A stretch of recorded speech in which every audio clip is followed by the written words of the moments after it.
ఈ మధ్య కాలంలో గ్యాస్ట్రిక్ అండ్ అధిక బరువుతో బాధపడుతున్న వాళ్ళు చాలామంది ఉన్నారండి. నేను చెప్పే పౌడర్ని 30 రోజులు వాడితే గ్యాస్ సమస్యతో పాటు చెడు కొలెస్ట్రాల్ కూడా తగ్గుతుందండి. ఈ వీడియోని ఎక్కడ కూడా స్కిప్ చేయకుండా చూడండి. లైక్ అండ్ సబ్స్క్రైబ్ కూడా చేసుకోండి. పౌడర్ ఎలా తయారు చేయాలో చూద్దాం.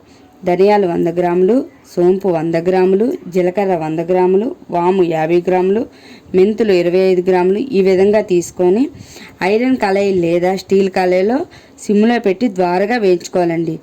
వేయించుకున్న వాటిని వేరువేరుగా పెట్టుకొని చల్లారిన తర్వాత మిక్సీ జార్లో వేసి పౌడర్లు చేసుకోవాలి మెత్తగా, నేను చూపించే విధంగా.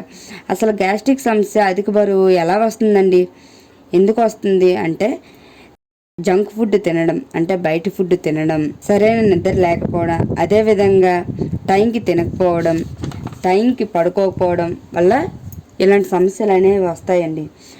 ఎలా అంటే నాకు తెలుసు, నేను ఈ పౌడర్ని 4 సంవత్సరాల నుంచి వాడుతున్నాం. నేను మా హస్బెండ్కి అయితే 10 సంవత్సరాల నుంచి గ్యాస్ట్రిక్ సమస్యతో చాలా ఇబ్బంది పడుతూ ఉండేవారు.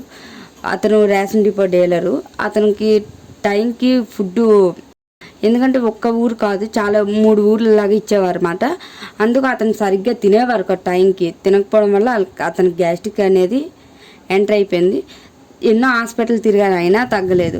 కానీ ఈ పౌడర్ వాడి నుంచి తను చాలా ఫ్రీగా ఉన్నారు. కానీ బయట ఫుడ్ అనేది అతను అస్సలు తీసుకోరండి, ఇంటి దగ్గర ఫుడ్ తినడమే. మీకు కూడా ఈ విషయం చెప్తున్నాను. చాలామంది బయట ఫుడ్ తింటూ ఉంటారు, కానీ అలా కాకుండా దయచేసి ఇంటి దగ్గరే తినండి. అదేవిధంగా టైంకి తినండి, టైంకి పడుకోండి. ఇది ఒక్కటి పాటించండి చాలండి. ఎటువంటి మెడిసిన్ కూడా వాడనవసరం లేదు. ఈ పౌడర్ని పిండి జల్లెడలో జల్లించుకొని కొంచెం గరుగ్గా ఉంటే మళ్ళీ మిక్సీ పట్టుకొని జల్లించుకోండి. గాజు చేసాలో లేదా గాలి చొరబడిన డబ్బాలో నిల్వ చేసుకోండి. ఈ పౌడర్ని ఎలా వాడాలనేది కూడా చెప్తానండి.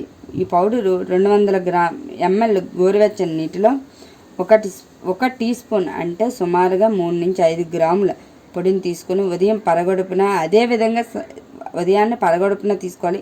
అదేవిధంగా సాయంత్రం కూడా 4:30, 5 మధ్యలో 1 గ్లాస్ వాటర్ మళ్ళీ తీసుకోవాలండి. అలాగే 30 రోజులు వాడడం వల్ల ఈ పౌడర్ వాడడం వల్ల గ్యాస్ట్రిక్ అండ్ చెడు కొలెస్ట్రాల్ తగ్గుతుంది.